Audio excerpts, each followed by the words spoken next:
হাসিনা পরবর্তী বাংলাদেশে অব্যাহত অস্থির পরিস্থিতি, আর এই টালমাটাল পরিস্থিতির প্রভাব পড়েছে দেশটির অর্থনীতিতে। এর জেরে পদ্মাপাড়ে শিল্প সংস্থাগুলি ব্যাপক ধাক্কা খেয়েছে। ধুঁকছে দেশটির পোশাক শিল্প।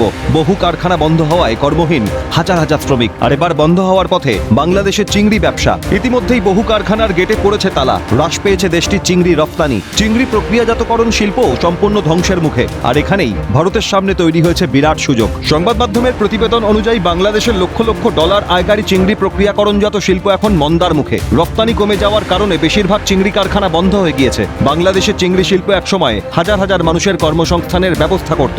বাংলাদেশের চিংড়ি রপ্তানির 90% বেশি ইউরোপের দেশগুলিতে যায়। এটি বাংলাদেশের গ্রামীণ অর্থনীতির মেরুদণ্ডও ছিল। তবে কাঁচা মালের ঘাটতি, রপ্তানিতে হ্রাস পাওয়া, পরিবেশগত পরিবর্তন এবং রাজনৈতিক অস্থিরতার কারণে এই শিল্প এখন ধ্বংস হওয়ার মুখে।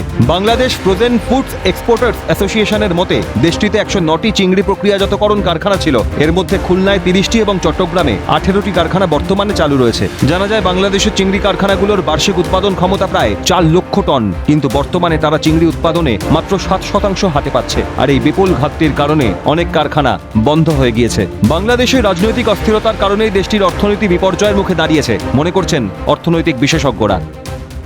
বাংলাদেশের যে অস্থির অর্থনৈতিক অবস্থা তৈরি হয়েছে সেটা তো মূলত অস্থির রাজনৈতিক পরিস্থিতির জন্য, যেটা সারা বিশ্ব দেখছে, আমরাও লক্ষ্য করছি।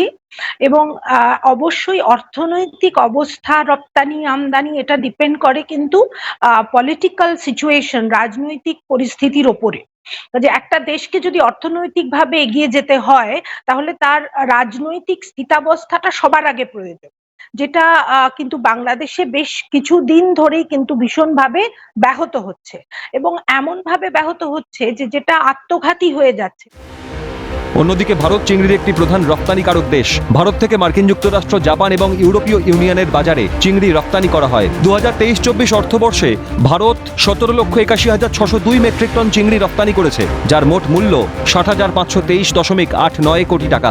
বাংলাদেশ থেকে চিংড়ি রপ্তানির পরিমাণ কমে যাওয়ায় ভারতের সামনে বড় সুযোগ এসে গিয়েছে। পরিবর্তিত পরিস্থিতিতে ভারত ইউরোপের দেশগুলিতে চিংড়ি রপ্তানি করতে পারে, যার জেরে ভারতে কর্মসংস্থানের সুযোগ বৃদ্ধি পাবে বলেই মনে করা হচ্ছে। আর বাংলাদেশের এই অর্থনৈতিক বিপর্যয়ে ভারত লাভবান হবে বলেই মনে করছেন পর্যবেক্ষকরা। বাংলাদেশ নিজের মার্কেট হারায় অত্যন্ত দুঃখের হলেও সে মার্কেটটা তো, তাই না, যারা বিদেশে যারা চিংড়ি খাচ্ছেন, বাংলাদেশ দিল না বলে তারা চিংড়ি খাবেন না তো নয়, তার তো অন্য দেশের সুযোগ তো আসবেই। আমাদের চিংড়ির যথেষ্ট সুনাম আছে। একটা সময় ইকুয়েডরের পরেই আমরা ছিলাম, এখনো যথেষ্ট আমরা ভালো চিংড়ি করি। সুতরাং আমাদের তো মার্কেট বাড়বে, তো বোঝাই যাচ্ছে। কারো পুষ্পাস কারো সর্বনাশ বলে, আমরা চাই না বাংলাদেশের সর্বনাশ করতে, কিন্তু ওরা নিজেরাই নিজেদের সর্বনাশ যদি ডেকে আনে, আমরা তো আর কি করবো বলুন? আমরা এই সুযোগটা আমাদের নিতে হবে। এখানেই প্রশ্ন উঠছে যে একের পর এক ভুল করে বাংলাদেশকে নিজের পায়েই মারছে কুড়ুল। নেপথ্যে ইউনিস সরকারের ভ্রান্ত নীতি? প্রশ্ন ওয়াকিবহাল মহলের। ক্যালকাটা নিউজ।